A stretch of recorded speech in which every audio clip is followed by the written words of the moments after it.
Assalamualaikum warahmatullahi wabarakatuh. Halo, apa kabar semuanya? Nah, di sini kita akan belajar tentang aku dan lingkungan sekitarku di mata pelajaran IPAS kelas 3. Nah, sebelum memulai ke materi, perkenalkan, nama saya Arina Laksafira dari Universitas Kyai Haji Ahmad Siddiq Jember, dari program studi pendidikan guru madrasah ibtidaiyah yang akan memandu materi yang akan kita bahas selanjutnya. Nah, di sini ada kode QR untuk melihat panduan speaking agar pembelajaran lebih semangat lagi. Lalu selanjutnya di sini ada peta konsep, yang mana itu adalah inti dari pembahasan yang akan saya jelaskan. Yang pertama ada denah rumahku, yang kedua ada denah tempat tinggalku, dan yang ketiga kenampakan alam dan buatan di daerahku. Nah, jadi di sini tuh ada capaian pembelajaran, yang mana capaian pembelajaran ini adalah jadi CP dari materi aku dan lingkungan sekitarku itu adalah peserta didik mampu mengenali letak kabupaten, kota, dan provinsi tempat tinggalnya dengan menggunakan peta konvensional dan digital, serta mengklasifikasikan ragam bentang alam di lingkungan sekitar dan keterkaitannya dengan kehidupan masyarakat. Nah, selanjutnya di sini ada tujuan pembelajaran. Jadi, dengan mempelajari bab ini, kalian itu dapat mengetahui, yang pertama mengetahui apa itu denah dan mengenal arah mata angin seperti utara, selatan, timur, barat. Nah, selanjutnya yang kedua itu membaca dan membuat denah sederhana dari rumah atau lingkungan tempat tinggal. Dan yang terakhir, tujuan pembelajarannya itu adalah mengenal serta membedakan kenampakan alam dan kenampakan buatan di lingkungan sekitar. Nah, jadi di sini pembahasan pertama yaitu denah rumahku. Kalian mengetahui ruangan di dalam rumah putri dari gambar. Kalian juga mengetahui letak dari ruangan-ruangan tersebut, dan gambar yang kalian amati ini dinamakan denah. Apa yang dimaksud dengan denah? Jadi denah itu berisi informasi, nama, dan letak suatu tempat informasi yang dapat berupa tempat di dalam rumah seperti ruangan, dan dapat juga berupa lingkungan sekitar rumah atau tempat umum. Jadi denah ini dibuat seolah-olah pembaca melihatnya dari atas. Nah, hal itu dibuat agar pembaca dapat melihat letak tempat secara jelas. Dan denah ini memiliki beberapa kegunaan. Misalnya, menunjukkan letak suatu tempat, seperti pada denah rumah putri sebelumnya. Kita bisa tahu letak kamar dan dapur. Jadi, denah ini juga dapat menjadi petunjuk untuk pergi ke suatu tempat, seperti daerah, mencari jejak dalam kegiatan pramuka. Dan denah ini terdiri atas beberapa bagian. Ada judul denah, ada gambar, dan ada nama tempat, dan ada juga petunjuk arah. Jadi setiap bagian ini perlu diperhatikan untuk menentukan letak tempat. Nah, bagaimana cara menentukan letak tempat pada denah? Selanjutnya di sini akan dibahas, yaitu tujuan dari denah adalah memberitahu letak tempat. Letak tempat ini diketahui dengan membaca denah, dan membaca denah ini tidak sulit. Nah, di sini ada langkah-langkahnya. Yang pertama adalah membaca judul denah. Nah, judul denah ini memberi informasi tentang isi denah. Lalu seperti contoh yang sebelumnya, perhatikan kembali denah di rumah putri itu. Jadi judulnya itu denah rumah putri, yang artinya denah tersebut menggambarkan bagian-bagian dari rumah putri. Nah, langkah selanjutnya yaitu memahami petunjuk arah denah. Jadi petunjuk arah ini berupa tanda tertentu yang khas. Dalam denah Rumah Putri yang sebelumnya itu, petunjuk arah itu disimbolkan oleh anak panah. Jadi anak panah ini menunjukkan arah atas. Nah, terdapat kata depan di atasnya itu ada di sini di pojok ada simbol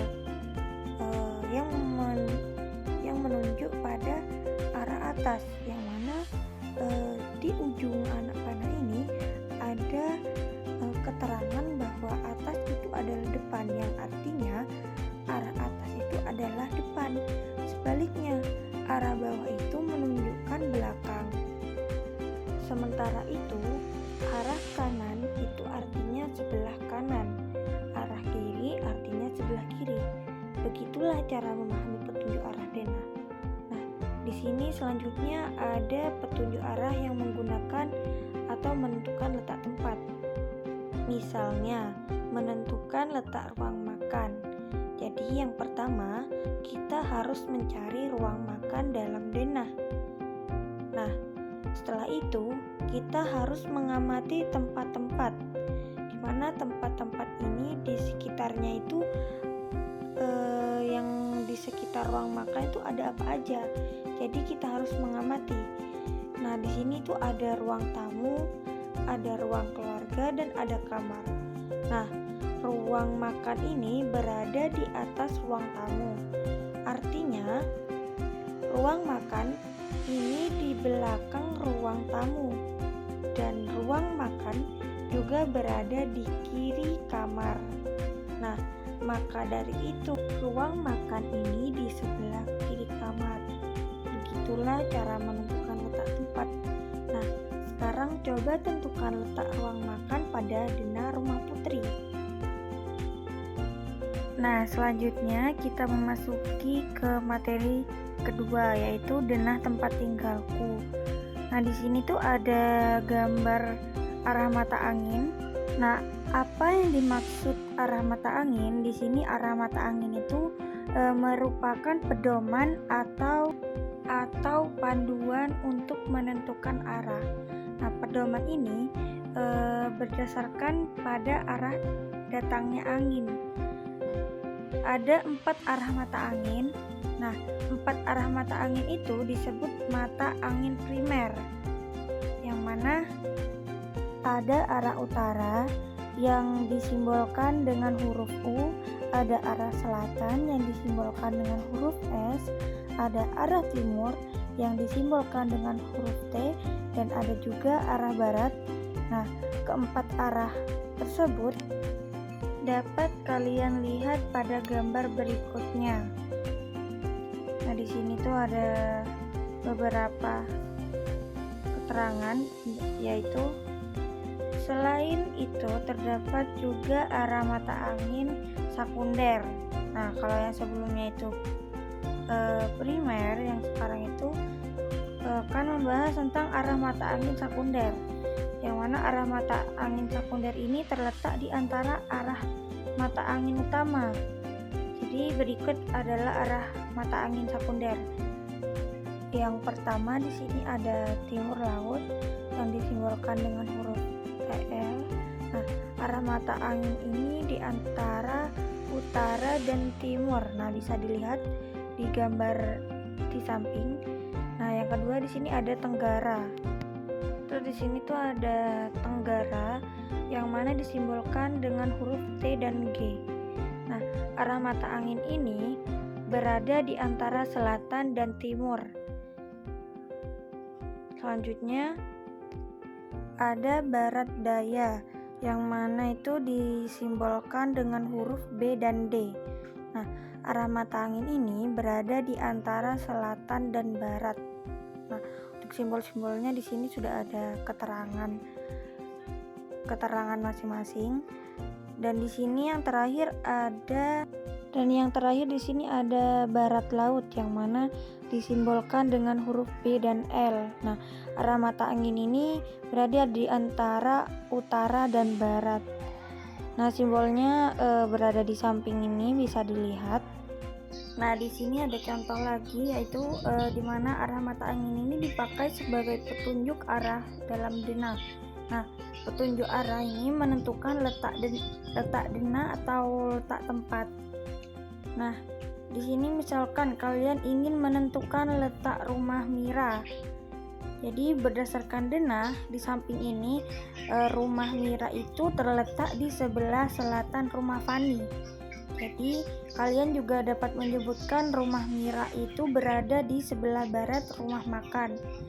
Dan bisa juga arah mata angin ini juga digunakan untuk memandu perjalanan. Misalnya Mira pergi ke sekolah dari rumahnya dan Mira ini keluar ke Jalan Apel.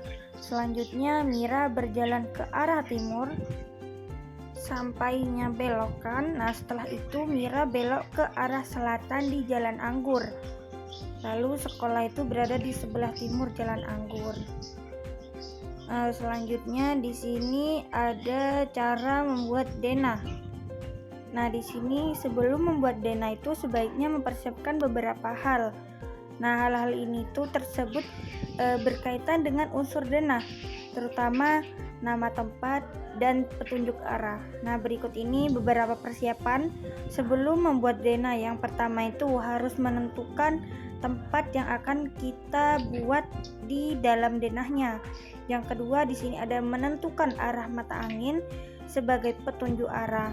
Nah, yang ketiga di sini mengamati tempat atau lingkungan sekitar dengan seksama. Jadi sekitar yang tempat yang akan kita tuju itu kita harus mengamati terlebih dahulu. Dan yang terakhir di sini mencatat nama dan letak tempat sesuai dengan kondisi yang sebenarnya. Nah, jadi terus selanjutnya di sini memasuki pembahasan yang terakhir, yaitu kenampakan alam dan buatan di daerahku. Nah, coba kalian perhatikan gambar denah di samping. Nah, jika kalian adalah LAN dan akan melakukan perjalanan di rumah ke sekolah, kenampakan apa yang akan kalian lewati? Coba simak gambar di samping ini. Setelah menyimak gambar yang sebelumnya, nah di sekitar kalian itu ada banyak sekali kenampakan alam maupun buatan. Nah, kenampakan alam adalah semua bagian di lingkungan sekitar kita yang terbentuk akibat proses alami. Contoh sederhananya yaitu gunung, sungai, danau, dan lain-lain. Nah, untuk itu terbentuk karena proses alami, bukan dibuat oleh manusia. Nah, di sini tuh ada kenampakan buatan, adalah semua bagian di lingkungan sekitar kita yang terbentuk karena diciptakan oleh manusia. Contohnya membangun gedung, jembatan, dan lain-lain. Kenampakan alam dan kenampakan buatan ini akan membantu dan memudahkan kita ketika kita mencari suatu lokasi menggunakan denah. Nah, dalam denah keduanya digambarkan dengan menggunakan simbol. Nah, di sini ada tambahan lebih jelasnya lagi, kenampakan alam dan kenampakan buatan. Jadi kenampakan ini merupakan tempat atau daerah di lingkungan sekitar. Kenampakan ini digunakan sebagai acuan dalam menentukan tempat, dan hal ini itu karena ketampakan unik dan mudah dikenali. Nah, apa saja yang tergolong ketampakan itu? Jadi ketampakan dibagi menjadi dua, yaitu kenampakan alam dan kenampakan buatan. Untuk lebih memahaminya, simak uraian berikut ini yang akan kita bahas selanjutnya. Nah, ini adalah uraian kenampakan alam. Jadi kenampakan alam itu merupakan ketampakan yang terbentuk secara alami. Kenampakan alam ini terbentuk tanpa ada campur tangan manusia. Jadi kenampakan alam ini dibedakan menjadi dua, ada kenampakan alam daratan dan perairan. Nah, yang pertama di sini akan membahas tentang kenampakan daratan, yang mana kenampakan daratan ini adalah sebuah kenampakan alam yang bisa kami ketahui di darat dan tidak digenangi air seperti gunung, bukit, lembah, dataran rendah, tanjung, dan pantai. Selanjutnya di sini ada kenampakan yang perairan. Jadi kenampakan perairan ini adalah daerah daratan yang digenangi air. Nah, contohnya itu seperti sungai, danau, rawa, teluk, selat, dan laut. Nah, di sini ada contoh ketampakan dalam denah. Jadi di sini ada gambar yang mana Tony bertanya kepada Dodi tentang rumah Yuda. Nah, kemudian Dodi ini memberitahukan bahwa rumah Yuda itu dekat dengan tugu ikan. Nah, tugu ikan itu berada di setelah Jalan Gajah. Nah, setelah bertemu dengan tugu, ada jalan belok ke kiri ke arah barat, lalu berjalan menyeberangi jembatan sampai di depan SPBU. Lalu selanjutnya belok ke selatan dan berjalan masuk melewati gapura. Nah, rumah Yuda adalah rumah ketiga dari gapura. Nah, jadi di sini rumah Yuda itu di sebelah barat jalan. Nah, dari perjalanan Dodi tadi, ketambakan apa saja yang dapat digambar sesuai dengan aslinya. Contohnya, seperti ketampakan pada denah di samping ini. Ada ketampakan juga dapat digambarkan menggunakan simbol. Nah, di sini ada 8 simbol yang sering tampak di denah-denah sederhana. Yang pertama di sini ada segitiga yang artinya itu gunung. Dan di sini ada simbol yang berbentuk bulat, namun ada garis-garis yang lurus memenuhi lingkaran tersebut, itu dinamakan rawa. Dan di sini ada juga seperti garisan itu berwarna biru, yaitu disebut dengan sungai. Dan di sini ada lingkaran lagi, namun warnanya agak gelap.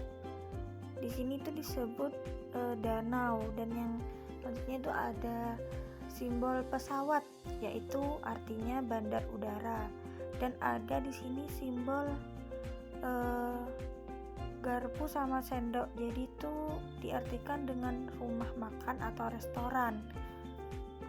Selanjutnya di sini ada sawah yang mana warnanya agak terang.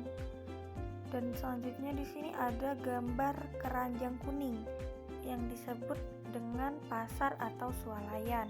Nah, di sini ada kode QR. Nah, di mana isinya itu terdapat uji kompetensi. Jadi di dalamnya itu ada beberapa soal yang mana itu dapat mengukur seberapa paham kalian dalam pembahasan yang sudah saya jelaskan di awal. Jadi itu adalah asesmen akhir yang mana untuk mengukur pemahaman terhadap materi aku dan lingkungan sekitarku. Jadi bisa di scan terlebih dahulu untuk mengerjakan soal-soal atau asesmen akhir pada materi aku dan lingkungan sekitarku. Nah, berakhirlah pembahasan pada hari ini. Mohon maaf jika ada tutur kata yang kurang baik, dan semoga pembahasan yang saya bahas dari awal sampai akhir bisa diterima dengan baik dan dapat dipahami dengan mudah, dan semoga ilmu yang saya jelaskan menjadi ilmu yang barokah. Nah, baik, kita tutup pembelajaran pada hari ini dengan bacaan hamdalah. Alhamdulillahirabbil alamin. Mungkin hanya itu yang dapat saya sampaikan. Kurang lebihnya mohon maaf. Wabillahi taufiq wal hidayah. Wassalamualaikum warahmatullahi wabarakatuh. Terima kasih. semangat belajarnya. Bye.